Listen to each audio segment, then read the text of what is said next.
ചാമ്പലായി പോകുമെന്ന ഭീഷണിയാണ് നിലവിൽ ഉയർത്തുന്നത്. ഇസ്രയേലിനോട് ഏതു തരത്തിലാകണം പക വീട്ടേണ്ടത് എന്നുള്ളത് ഇറാൻ തീരുമാനിച്ചുറപ്പിച്ചിരിക്കുന്നു. അതിശക്തമായ മിസൈലുകളുടെ കമനീയ ശേഖരം തുറന്ന് അതിഭീകര പ്രഹരം നൽകാൻ തന്നെയാണ് തീരുമാനിച്ചിരിക്കുന്നത്. അതിൽ ഇസ്രയേലിനെ മാത്രമല്ല, അമേരിക്കയെ കൂടി ലക്ഷ്യമിടുന്നു എന്ന പേരിൽ ഗൾഫ് മേഖലകളിലെ എണ്ണ കമ്പനികളെ നോട്ടമിട്ട് കുവൈറ്റിനെയും സൗദിയെയും UAEയും ഒക്കെ തന്നെ കത്തിച്ചു ചാമ്പലാക്കാൻ പലതരത്തിലുള്ള നീക്കങ്ങളാണ് നിലവിൽ നടത്തുന്നത്. അടിക്ക് തിരിച്ചടി എന്ന രീതിയിൽ പശ്ചിമേഷ്യയിൽ യുദ്ധം അങ്ങനെ പ്രതീക്ഷിച്ചതിലും അപ്പുറത്തേക്ക് കനക്കുകയാണ്. 4 ആഴ്ച കൊണ്ട് അവസാനിപ്പിക്കുമെന്ന് ട്രംപ് പറഞ്ഞത് 4 മാസം കഴിഞ്ഞാലും അവസാനിക്കില്ല എന്ന സാഹചര്യത്തിലേക്ക് പോകുന്നു. ഇറാന്റെ പ്രസ്താവന അനുസരിച്ച് 4 വർഷം കഴിഞ്ഞാലും ഇത് അവസാനിക്കാൻ പോകുന്നില്ല എന്നാണ് മനസ്സിലാക്കേണ്ടത്. ഇറാന്റെ ഏറ്റവും വലിയ പ്രകൃതിവാതക സ്രോതസ്സായിട്ടുള്ള സൗത്ത് പാഴ്സ് ഫീൽഡിന് നേരെ ഇസ്രയേൽ ഒരു ആക്രമണം നടത്തി. ഇറാന്റെ നട്ടലൊടിക്കുന്ന തരത്തിൽ തന്നെ ആയിരുന്നു ആ ആക്രമണം. അതിനുള്ള തിരിച്ചടി ഉറപ്പായും നിങ്ങൾ കാത്തിരിക്കൂ എന്നാണ് ഇസ്രയേലിനോടും അമേരിക്കയോടും പറഞ്ഞിരിക്കുന്നത്. ഗൾഫ് അയൽ രാജ്യങ്ങളിലെ എണ്ണ കേന്ദ്രങ്ങൾക്ക് നേരെയാണ് ഇനി തൊട്ടു പിറകെ ശക്തമായ തിരിച്ചടി തുടങ്ങിയത്. പശ്ചിമേഷ്യയിലെ തന്നെ ഏറ്റവും വലിയ എണ്ണ ശുദ്ധീകരണശാലകളിലൊന്നായിട്ടുള്ള കുവൈറ്റിലെ മിന അൽ അഹമ്മദി റിഫൈനറിയിൽ ഡ്രോൺ ആക്രമണമാണ് നടത്തിയത്. അതിഭീകര തീപിടുത്തവും ഉണ്ടായി. ഇനി തെക്കു ഭാഗത്തെ കുവൈറ്റിലെ മിന അബ്ദുള്ള റിഫൈനറിക്ക് നേരെയും ആക്രമണം നടത്തിയെന്നാണ് കുവൈറ്റ് പെട്രോളിയം കോർപ്പറേഷൻ സ്ഥിരീകരിക്കുന്നത്. ഖത്തറിൽ ലോകത്തിലെ തന്നെ ഏറ്റവും വലിയ LNG ഹബ്ബായിട്ടുള്ള റാസ് ലഫാൻ വ്യവസായ നഗരത്തിന് നേരെയും ഇറാന്റെ മിസൈൽ ആക്രമണം ഇതിന്റെ പ്രതികാരമെന്നോണം തന്നെയായിരുന്നു. ഒരിടത്തടിച്ചാൽ 10 ഇടത്ത് തിരിച്ചടി, ഇതാണ് ഇറാൻ പുലർത്തുന്ന നയമെന്നും ഇതുവരെയുള്ള നഷ്ടങ്ങൾക്കൊക്കെ തന്നെ എണ്ണി പകരം ചോദിക്കുമെന്നുമാണ് ഈ ആക്രമണത്തിന് പിന്നാലെ ഇറാൻ പറയുന്നത്. കുവൈത്തിലെ തന്നെ പ്രധാന ഗ്യാസ് പ്ലാന്റുകളിൽ വൻ തീപിടുത്തമാണ് ഇപ്പോൾ ഉണ്ടായിരിക്കുന്നത്. ഉൽപാദനമടക്കം തടസ്സപ്പെട്ടിരിക്കുന്നു, വിതരണം നിലച്ചിരിക്കുന്നു. UAEയിൽ അബുദാബിയിലെ ഹബ്ഷഹാൻ ഗ്യാസ് പ്ലാന്റിനും ബാബ് എണ്ണപ്പാടത്തിനും നേർക്കും ആക്രമണം ഉണ്ടായിരുന്നു. അങ്ങനെ UAEക്കും അവിടുത്തെ പ്രവർത്തനങ്ങളൊക്കെ നിർത്തിവെക്കേണ്ടി വന്നു. UAE തീരത്ത് ഒരു കപ്പലിന് നേർക്കും ഇത്തരത്തിൽ ആക്രമണമുണ്ടായി എന്ന് സ്ഥിരീകരിക്കുകയാണ്. ഇനി സൗദി അറേബ്യയിലേക്ക് എത്തിയാൽ യാൻബൂ തുറമുഖത്തുള്ള സംറഫ് റിഫൈനറിക്ക് നേരെയും വ്യോമാക്രമണം നടന്നുവെന്നാണ് റിപ്പോർട്ട് കിട്ടുന്നത്. സമാനമായി റിയാദിലും പലയിടത്തും സ്ഫോടന ശബ്ദങ്ങൾ കേട്ടതായി പറയപ്പെടുന്നു, റിപ്പോർട്ട് ചെയ്യപ്പെടുന്നു. എന്നാൽ ഇസ്രയേൽ നടത്തിയിരിക്കുന്ന ആക്രമണത്തെക്കുറിച്ച് ട്രംപ് പറഞ്ഞത് എന്ത് എന്നുള്ളത് കൂടി കേൾക്കണം.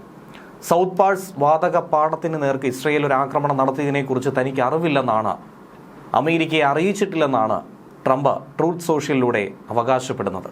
തങ്ങൾ അറിയാതെ ഒരു ആക്രമണം ഇസ്രയേൽ നടത്തിയിരിക്കുന്നു. ഗൾഫിലുടനീളമുള്ള എണ്ണ കേന്ദ്രങ്ങൾക്ക് നേരെ ഇറാൻ ഇനിയും ലക്ഷ്യം വയ്ക്കുകയാണെങ്കിൽ അമേരിക്ക കർശന നടപടി സ്വീകരിക്കേണ്ടി വരുമെന്ന താക്കീത് കൂടിയാണ് ഈ ഘട്ടത്തിൽ നൽകുന്നത്. ഇസ്രയേൽ നടത്തിയ ആക്രമണത്തിന് അമേരിക്കയെ പഴിക്കുന്നു എന്ന പേരിൽ അറേബ്യൻ രാജ്യങ്ങളുടെ എണ്ണപ്പാടങ്ങളെ നോട്ടമിടുന്നത് എന്ത് ന്യായമാണ് അതിന് പിന്നിലുള്ളത്? എണ്ണപ്പാടങ്ങളെ നോട്ടമിട്ട് കഴിഞ്ഞാൽ അമേരിക്കയ്ക്ക് പൊള്ളുമോ? അത് ആ രാജ്യത്തിൻ്റെ സാമ്പത്തിക ഘടനയെയും സമ്പദ് വ്യവസ്ഥയും തച്ചു തകർക്കുകയല്ലാതെ സാധാരണ പാവപ്പെട്ട ജനങ്ങളുടെ ജീവൻ എടുക്കുമെന്നല്ലാതെ എന്ത് നേട്ടമാണ് അവിടെ ഉണ്ടാകുന്നത്? ഇറാൻ ചെയ്യുന്ന ഈ നടപടിയെ നിശ്ചിതമായി തന്നെ ഗൾഫ് രാഷ്ട്രങ്ങൾ വിമർശിക്കുകയാണ്. ഇറാന്റെ ഭാവിയെ കരുതി ദൂരവ്യാപകമായ പ്രത്യാഘാതങ്ങൾ ഉണ്ടാക്കുന്ന വലിയ തോതിലുള്ള ഈ നാശം വിതയ്ക്കുന്ന ആക്രമണത്തിന് അനുമതി നൽകാൻ താൻ എന്തായിരുന്നാലും ആഗ്രഹിക്കുന്നില്ല എന്നാണ് ട്രംപ് പറഞ്ഞത്. എന്ന് കരുതി തിരിച്ചടിക്കാൻ താൻ മടിക്കില്ല എന്നുള്ള ഒരു ഭീഷണി കൂടി, താക്കീത് കൂടി ഇതോടൊപ്പം കൂട്ടിച്ചേർത്തിട്ടുണ്ട്. ഇസ്രയേലിന്റെ ആക്രമണത്തിൽ അമേരിക്കയ്ക്ക് പങ്കില്ല എന്ന് കൃത്യമായി പറയുന്നു. പിന്നെ എന്തിന് തങ്ങൾക്ക് നേർക്ക്, തങ്ങളുടെ സഖ്യരാഷ്ട്രങ്ങൾക്ക് നേർക്ക് ആക്രമണം നടത്തണം? ലോകത്തിലെ ഏറ്റവും വലിയ പ്രകൃതിവാതക പാടം തന്നെയാണ് ഇറാന്റെ സൗത്ത് പാഴ്സ് എന്ന് പറയുന്നത്. ഇന്നലെയായിരുന്നു, മാർച്ച് 18 ഇസ്രയേൽ ആക്രമണം നടത്തിയത്. അതിന്റെ പ്രതികാരമെന്നോണം തന്നെയാണ് ഇന്നത്തെ ഈ നീക്കങ്ങളും.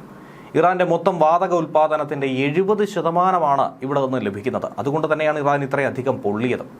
ഈ പ്രദേശമെന്ന് പറയുന്നത് ഇറാനും ഖത്തറിനും ഒരുപോലെ തന്നെ അവകാശപ്പെട്ട ഒരു മേഖല കൂടിയാണ്. ഈ ആക്രമണത്തെ തുടർന്ന് ആഗോള വിപണിയിലടക്കം എണ്ണവില കുതിച്ചുയർന്നത് കാണാൻ സാധിക്കുന്നുണ്ട്.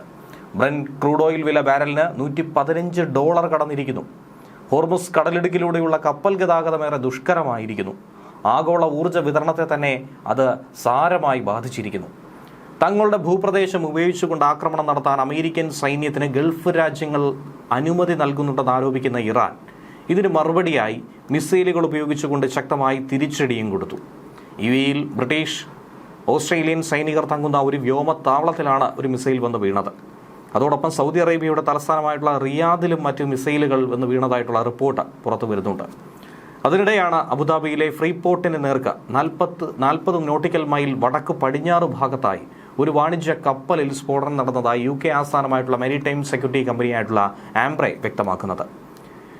ചെങ്കടൽ തീരത്തെ തുറമുഖ നഗരമായിട്ടുള്ള യാൻബുവിലെ സാംറഫ് റിഫൈനറിയിൽ ഒരു ഡ്രോൺ തകർന്നു വീണുവെന്ന് സൗദി പ്രതിരോധ മന്ത്രാലയവും ഈ സമയം തന്നെ സ്ഥിരീകരിച്ചിരുന്നു. ആക്രമണത്തിലുണ്ടായ നാശനഷ്ടങ്ങൾ വിലയിരുത്തി വരുന്ന ഒരു ഘട്ടം കൂടിയാണ്. ഇറാനും അമേരിക്കയും ഇസ്രയേലും തമ്മിലുള്ള തർക്കത്തിനിടയിൽ, യുദ്ധത്തിനിടയിൽ തങ്ങളാണ് ഏറ്റവും അധികം നഷ്ടം സഹിക്കുന്നതെന്നാണ് അറേബ്യൻ രാഷ്ട്രങ്ങളുടെ ഇപ്പോഴത്തെ നിലപാട്. സൗത്ത് പാഴ്സ് ഫീൽഡിന് നേരെ ഇസ്രയേൽ നടത്തിയ ആക്രമണത്തിന് പകരമായി ഇറാൻ ലക്ഷ്യം വയ്ക്കുമെന്ന് കഴിഞ്ഞ ദിവസം ചില മുന്നറിയിപ്പുകൾ പുറത്തു വന്നിരുന്നു. സൗദി അറേബ്യയിലെ 2 പ്രധാന ഊർജ്ജ കേന്ദ്രങ്ങളിലൊന്ന് തന്നെയാണ് ഇപ്പോൾ ലക്ഷ്യമിട്ടിരിക്കുന്ന സാംറഫ്. സൗദി അരാംകോ മൊബിൽ റിഫൈനറി കമ്പനികളുടെയും എക്സോൺ മൊബിൽ സംയുക്തമായ ഉടമസ്ഥയിലുള്ള ഈ റിഫൈനറിക്ക് പ്രതിദിനം 4 ലക്ഷം ബാരലിലധികം അസംസ്കൃത എണ്ണ ഉൽപ്പാദിപ്പിക്കാനുള്ള ശേഷി കൂടിയുണ്ട്. ഇവിടെ നോട്ടമിട്ടിരിക്കുന്നത് വളരെ വ്യക്തമാണ്. ഇറാന്റെ ലക്ഷ്യവും ഏറെ കൃത്യം.